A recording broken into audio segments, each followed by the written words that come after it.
আসসালামু আলাইকুম সুপ্রিয় দর্শকবৃন্দ। জানতে চাই ধারাবাহিকে আপনাদেরকে সুস্বাগতম।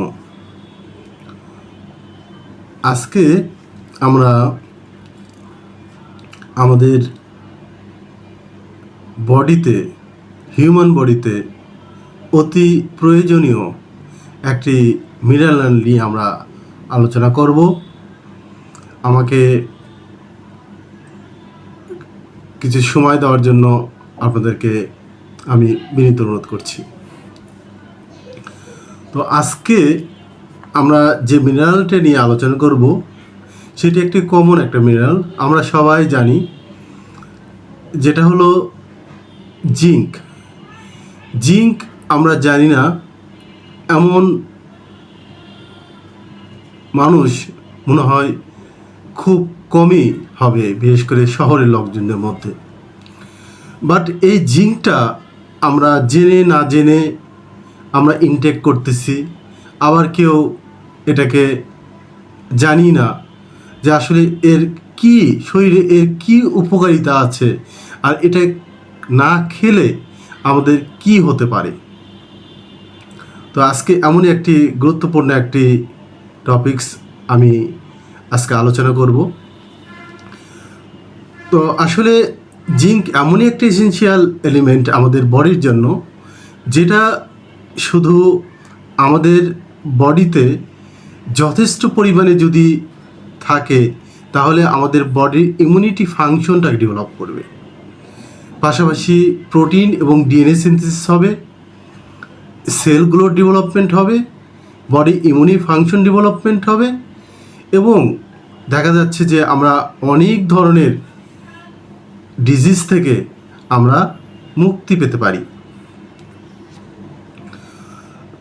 আসলে একটা স্ট্যাটিস্টিক্যাল ডাটা থেকে আমি একটা রেফারেন্স আপনাদের দিব, যেটা যে ওয়ার্ল্ডের 70% পিপল এখন জিঙ্ক ডেফিসিয়েন্সিতে আছে, আর যেটা 19% হলো সাবকন্টিনেন্ট, বিশেষ করে আমাদের এশিয়া মহাদেশের পিপলদের মধ্যে জিঙ্ক ডেফিসিয়েন্সি। আর এই জিঙ্কটা কিন্তু আমাদের বডিতে স্ট্রেস অবস্থায় থাকতে পারে না।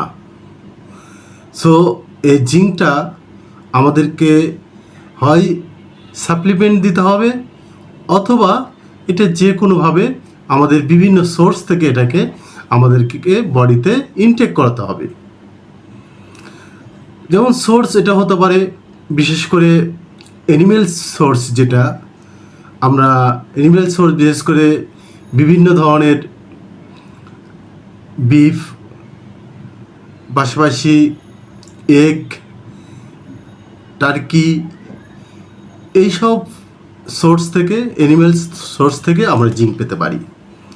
আবার যদি প্লান্ট মনে করি, প্লান্ট বেস যেটা জিঙ্ক যেগুলো হতে পারে, বিনস হতে পারে, পামকিন হতে পারে, পামকিন সিড যেটা যেটা আমরা মিষ্টি কুমড়া বলি, মিষ্টি কুমড়ার যেটা বিচি, আমাদের অনেকেই এটা বিশেষ করে ভেজে খায়।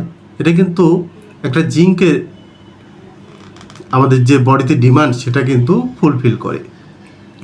তো এটা হলো যে প্লান্ট থেকে পাওয়া সোর্স। তো আসলে তো আমরা যদি এই সোর্সগুলো যদি আমরা ঠিক মতো যদি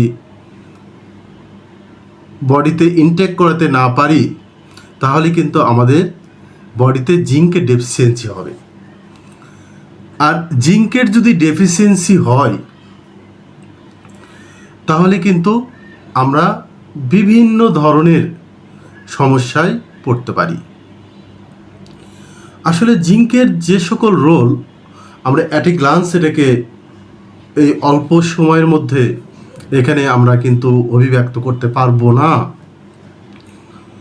তো আমি কতগুলো জিঙ্কের রোল আমি বলবো। Number 1, diarrhoea.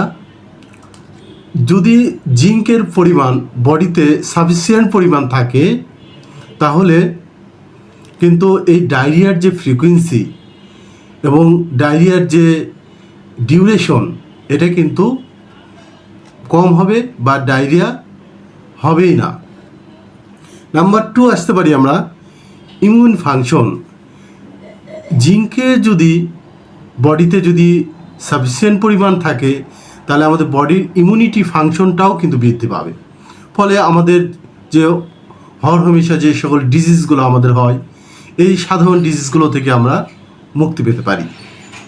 Number 3 growth and development. আমরা যদি জিঙ্ক যদি সেলে যথেষ্ট পরিমাণ থাকে তাহলে সেলের গ্রোথ হবে এবং বেশ সেলের ডেভেলপমেন্ট হবে। আলটিমেটলি হিউম্যান বডির বিভিন্ন অর্গানগুলোর যে অ্যাক্টিভিটিসগুলো সেগুলো যথেষ্ট পরিমাণে ডেভেলপ আকারে থাকবে। ফার্টিলিটি ক্ষেত্রে বিশেষ করে মেল এবং উইমেন, বিশেষ করে সবার জন্যই এটা ফার্টিলিটিতেও একটা গুরুত্বপূর্ণ ভূমিকা পালন করে। বিশেষ করে যদি সাফিসিয়েন্ট পরিমাণ জিঙ্ক থাকে তাহলে মেলদের স্পার্ম কাউন্টটা বেড়ে যাবে, উইমেনদের বিশেষ করে ওভারির ওভুলেশন ক্ষমতাটা বেড়ে যাবে, ফিটাসের ডেভেলপমেন্ট সাফিসিয়েন্ট পরিমাণ হবে। দেন আরেকটা হলো যে healthy skin, hair and nail. তো যদি জিঙ্কের পরিমাণ সাফিসিয়েন্ট পরিমাণ থাকে তাহলে আমাদের হেয়ার লসটা হবে না, স্কিনটাকে ভালো থাকবে, স্কিন টান টান ভাব থাকবে, স্কিনে লাবণ্য থাকবে, গ্ল্যামার্স থাকবে এবং বিশেষ করে নেইলে অনেক সময় বিভিন্ন ধরনের ইনফেকশন হয়, সেই ইনফেকশনগুলো থেকেও আমরা মুক্তি পেতে পারি। Number 7 wound healing. যদি কখনো দেখা যাচ্ছে যে একটা অ্যাক্সিডেন্টাল কেসে কোনো টিস্যু ইনজুর্ড হলো, তাহলে কিন্তু এই টিস্যু ইনজুর্ড হলে যদি আমাদের বডিতে জিঙ্কের ডেফিসিয়েন্সি যদি না থাকে তাহলে কিন্তু এটা তাড়াতাড়ি হিলিং হয়। কারণ হলো যে আমাদের ব্লাড স্ট্রিমে যখন সাফিসিয়েন্ট পরিমাণ জিঙ্ক থাকে তখন এটা কিনা টি সেলটাকে অ্যাক্টিভেট করে। টি সেল যদি অ্যাক্টিভেট হয় তখন অ্যান্টিবডি প্রোডাকশন হয়, আমরা সবাই জানি এটা। আর এই অ্যান্টিবডিগুলো আমাদের বিশেষ করে ওন হিলিংয়ের ক্ষেত্রে গুরুত্বপূর্ণ ভূমিকা পালন করে। Number 8 antioxidant role. তো আমরা জানি অ্যান্টিঅক্সিডেন্ট কত গুরুত্বপূর্ণ আমাদের শরীরে, বিশেষ করে অ্যাথেরোস্ক্লেরোসিস এবং আমাদের বিভিন্ন কার্ডিয়াক যে প্রবলেমগুলো, সেই কার্ডিয়াক প্রবলেমগুলো থেকেও কিন্তু আমাদের এই অ্যান্টিঅক্সিডেন্ট অ্যাক্টিভিটির মাধ্যমে আমাদের জিঙ্ক একটা ভালো ভূমিকা পালন করে। আরেকটা আমরা বলতে পারি যেটা কিনা হলো নিউরোলজিক্যাল ফাংশন।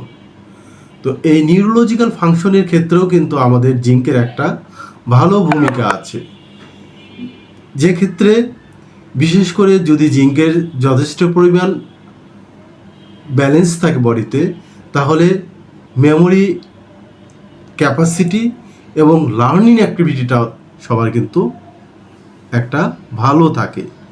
এক্ষেত্রে সেটা বয়স্কই হোক আর ডেভেলপিং চিলড্রেনই হোক, তাদের কিন্তু এই জিঙ্কটার যদি ডেফিসিয়েন্সি না থাকে, সাফিসিয়েন্ট পরিমাণ থাকে, তাহলে কিন্তু তাদের এই মেমোরি লস, তারপর লার্নিং অ্যাক্টিভিটিটা কিন্তু একটা ভালো স্টেজে থাকবে। এই গেল জিঙ্কের সেভারেল রোলস। এখন আমরা জানব যে জিঙ্ক যদি ঘাটতি হয় তাহলে আমরা কি কি ডিজিজে আক্রান্ত হতে পারি? ফার্স্টলি আমরা এখানে নোট করতে পারি একটা কমন, যেটা হলো ডায়রিয়া। আর এই ডায়রিয়াটা হলে জিঙ্কের ডেফিসিয়েন্সি যদি থাকে তাহলে কিন্তু এই ডায়রিয়ার ফ্রিকোয়েন্সিটা অত্যধিক পরিমাণে বেড়ে যায়, প্রচুর পরিমাণে ওয়াটার লস হয়।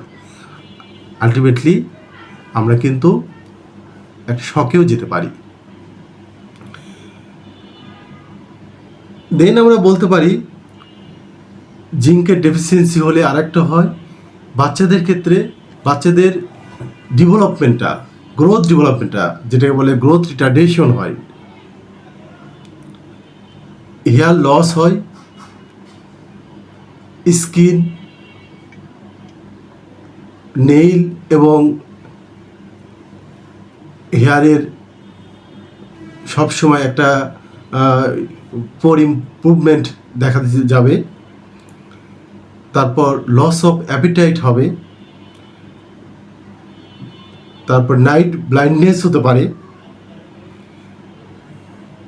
বিহেভিয়ারাল ডিস্টারবেন্সেস হতে পারে। আমরা একটু আগেই বললাম যেটা লার্নিং এবং মেমোরিয়াল অ্যাক্টিভিটিসটা তার রিটার্ডেশন অবস্থায় যেতে পারে।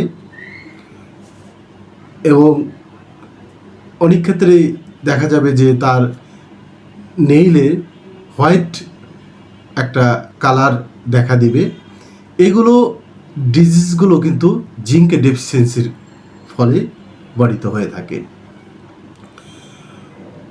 তো আমরা এই জিঙ্কটাকে যদি আমরাকে এটা মেডিসিন হিসাবে না, আমাদের বডির একটা অত্যাবশ্যকীয় উপাদান হিসাবে চিহ্নিত করে আমরা এই জিঙ্কটাকে আমরা